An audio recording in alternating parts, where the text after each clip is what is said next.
Bem-vindos ao nosso podcast diário.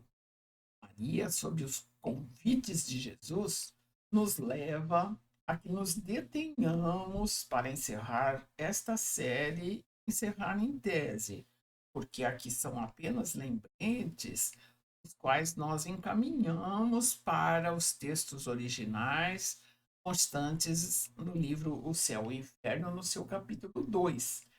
E então vamos nos ater agora aos três últimos espíritos que está, por assim dizer, faltando nas nossas reflexões de como se sentiram após a morte.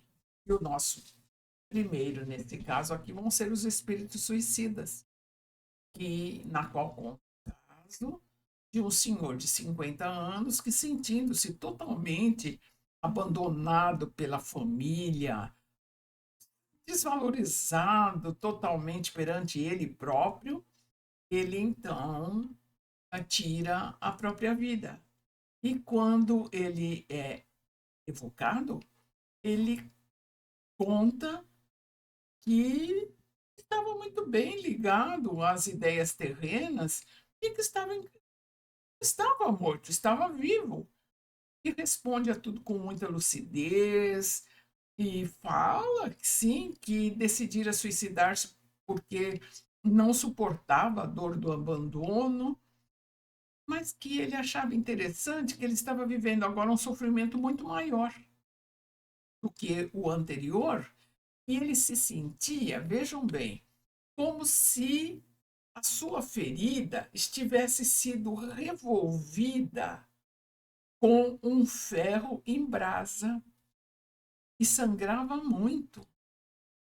Aí, os amigos espíritas, lá na Sociedade Parisiense de Estudos Espíritas, conversando com ele, falam para ele sobre a morte. Ele fala que achava que isso eram histórias. Aí é mostrado para ele tudo o que havia acontecido. E ele então diz que estava ligado ao corpo, que o corpo dele estava ali. Mas que interessante, os vermes roíam o corpo dele e ele sentia, embora ele não estivesse mais naquele corpo. Enfim, um resumo mostra que a morte não aniquila o ser. Né? E, então, diante de tudo o que lhe foi mostrado, de tudo que foi conversado com ele aceita realmente que havia deixado o corpo físico e então, aceita a presença dos legionários da Mãe Querida e é encaminhado para tudo aquilo que ele precisava. Não? Então, a situação de um suicida, que é terrível, porque além de sentir as dores de tirar a própria vida, se vê vivo, acrescida das dores que procurou deixar, mas as sensações, os pensamentos dos amigos, dos familiares, aí a importância da prece, a importância de orar por nossos irmãos, os suicidas.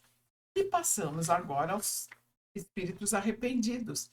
E este é o drama de um jovem que, por uma discussão com o seu superior, tira-lhe a vida.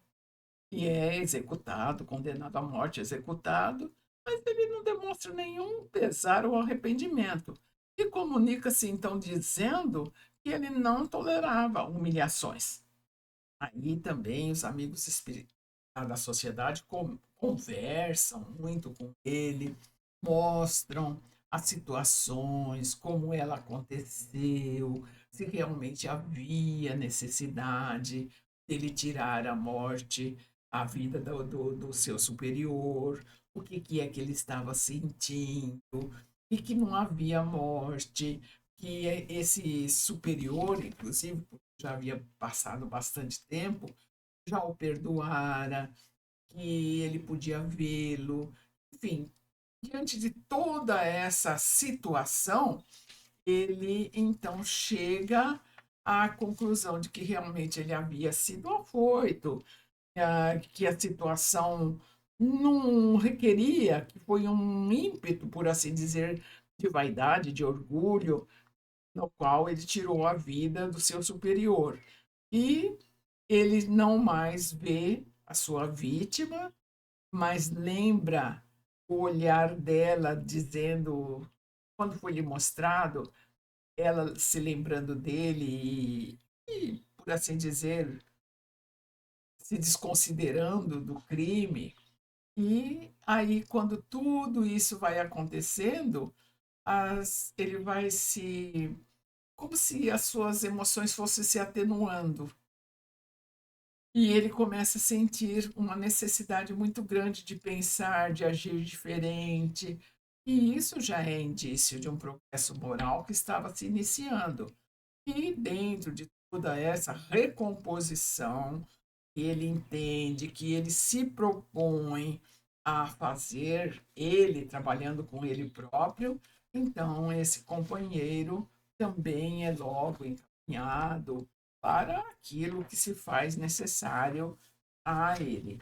E aí nós entraríamos então os espíritos endurecidos, que é totalmente contrário a esse espírito aí arrependido, porque os endurecidos, eles são, na realidade, eles são chamados ou são vistos como criminosos contumazes.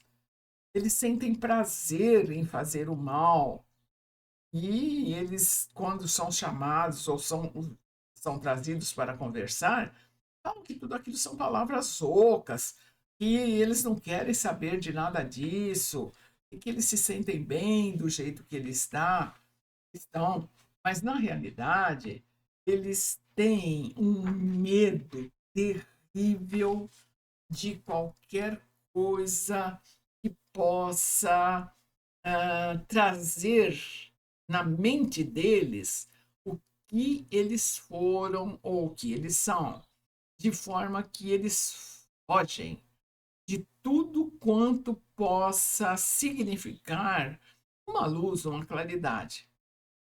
Na realidade, eles se sentem bem só em meio a trevas totais, onde não há nenhum resquício de luz, porque essa, quando acontece ou quando chega até eles, os leva, dizem eles assim, penetra neles com uma flecha aguda. E essa flecha aguda, exatamente, traz à tona do seu corpo perispiritual tudo aquilo que está ali detalhado, dos males, das crueldades, dos absurdos cometidos. Então, eles têm necessidade de ficarem nessas trevas, nesses lugares totalmente não penetráveis pela luz, para que eles não tenham contato com eles próprios. Então, eles se fecham nesse clima e o sofrimento, lógico, é atroz. É terrível, é horroroso, pelo medo de devassar os próprios pensamentos e ver o mais recôndito de si, que ele de forma nenhuma aceita ou quer ver. Então, ele quer fugir, ele se aprofunda cada vez mais nesses becos, nessas situações escuras e é um infeliz. Afinal, que vive sempre numa dor horrível, a debater-se com a pior coisa que existe, isto é, a debater-se consigo, tentando se desembaraçar de si mesmo e não conseguindo de forma nenhuma. Mas, como tudo tem um tempo, como tudo passa, dia mais, dia menos, alguma claridade o atingirá. E as primeiras angústias começarão, a agonia espiritual também, até o momento, então, em que, vencido pelo extremo da dor, ele se curve, fechado forçado pelo remorso, humilhe a sua fronte altiva frente a si mesmo e consiga o auxílio que nunca faltou e que esteve sempre ao seu lado. Quanto tempo durará esse estado? Para nenhum deles há condição de dizer, porque vai depender sempre de cada um, tendo-se sempre a certeza de que o auxílio não falta de modo nenhum. E nós ficamos aqui até o nosso próximo episódio. Que Maria, Mãe querida, nos abençoe e guarde a